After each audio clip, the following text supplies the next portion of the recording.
Gibaha ang pipila ka lugar sa Mlang, Cotabato tungod sa kusog nga ulan.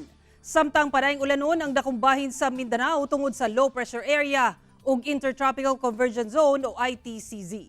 Ani ang report.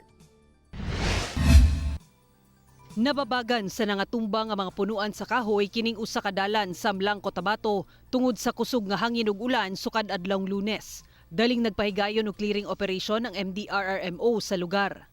Misulod na sab niining usa ka balay ang tubig baha atol sa kusog nga ulan.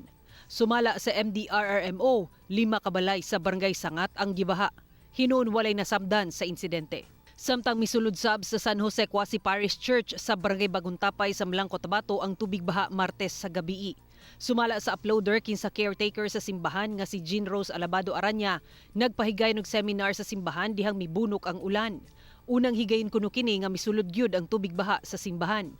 Ang pipila ka gamit sa simbahan gipangbutang na sa taas nga lugar aron dili mahumol sa baha. Sumala sa Pag-asa, anaa ang low pressure area sa Lagindingan, Misamis Oriental kaganinang alas 10 sa buntag. Ana kini sulod sa Intertropical Convergence Zone o ITCZ. Hinuon ubos ang tsansa nga mahimo kining bagyo. Apan magdala kini og mga pag-ulan sa dakong bahin sa Mindanao, sama sa Misamis Oriental ug Occidental, Bukidnon, Zamboanga del Norte ug del Sur ug Lanao del Norte.